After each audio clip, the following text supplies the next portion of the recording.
Assalamualaikum warahmatullahi wabarakatuh. Yang terhormat kepada Bapak Miftahudin selaku dosen mata kuliah Pendidikan Agama. Perkenalkan, nama saya Eta Rositawati, nomor induk mahasiswa 110122000673. Kerjasama umat beragama. Kerjasama antar umat beragama yaitu hubungan antar umat beragama yang dilandasi dengan toleransi, saling pengertian, saling menghormati, saling menghargai dalam kesetaraan pengalaman ajaran agama dan kerjasama dalam kehidupan bermasyarakat dan bernegara. Yang pertama, kerjasama sesama muslim. Kerjasama dapat diartikan sebuah usaha yang dilakukan oleh beberapa individu atau kelompok untuk mencapai tujuan bersama. Kerjasama sangat dibutuhkan dalam kehidupan manusia sehari-hari karena pada dasarnya manusia adalah makhluk sosial yang tidak dapat hidup sendiri. Oleh karena itu, manusia memerlukan bantuan manusia lainnya dalam menjalani hidup atau saling membutuhkan satu sama lain. Dalam beragama, kerjasama diperlukan sebagai salah satu media pendekatan antar umat beragama.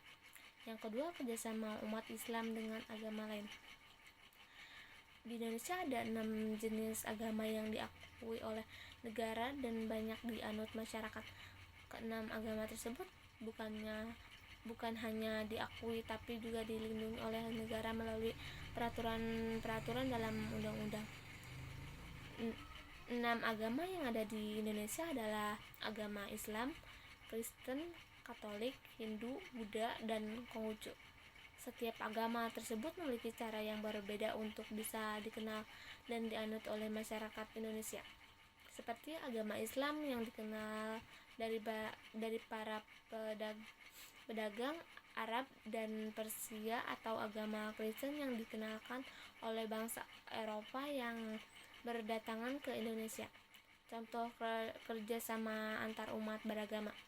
Dari penjelasan tersebut, tentu kerjasama bisa dikerjakan walau memiliki perbedaan suku, budaya, hingga agama.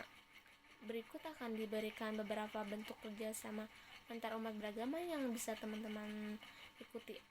Yang satu, membangun tempat ibadah. Setiap agama tentu akan membutuhkan tempat ibadah yang nyaman dan tenang.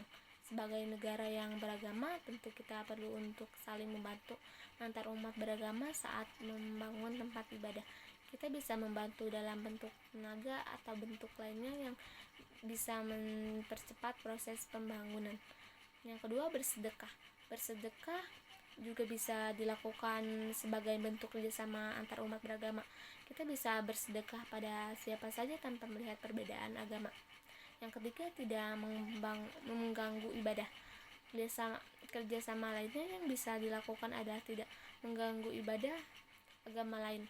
Dengan begitu, orang dari agama berbeda tidak akan mengganggu teman-teman dalam menjalankan ibadah. Yang keempat, saling menghormati. Saling menghormati juga jadi salah satu bentuk kerjasama dalam hidup bersama dengan keberagamaan agama.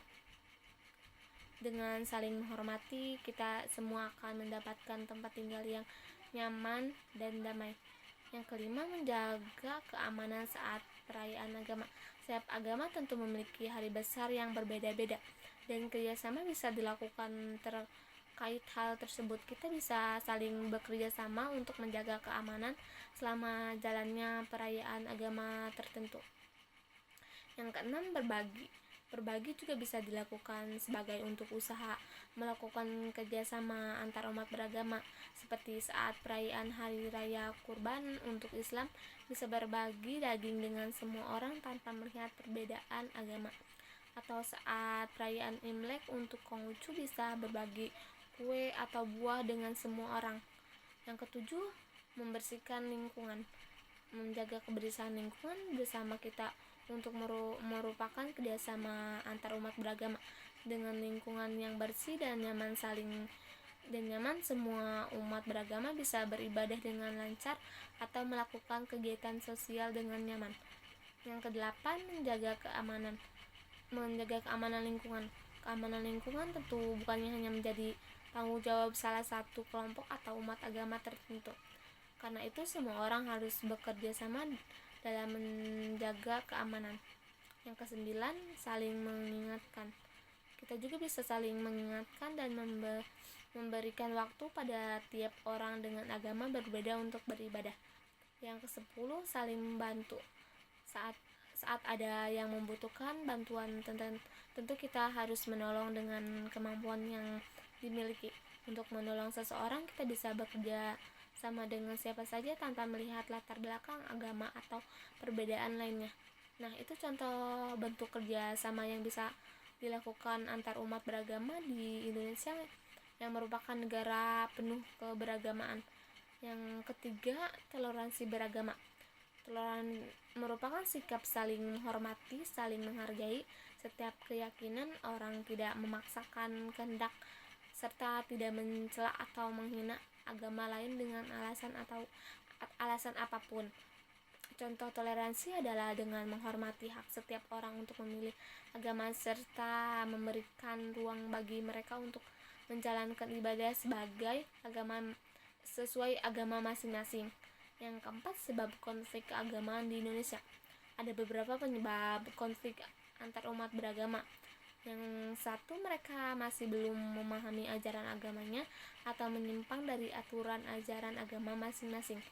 Yang kedua, masyarakat masih mementingkan diri sendiri atau menganggap agamanya yang paling benar. Yang ketiga, masyarakat masih bertindak semaunya tanpa mengikuti kaidah yang ada.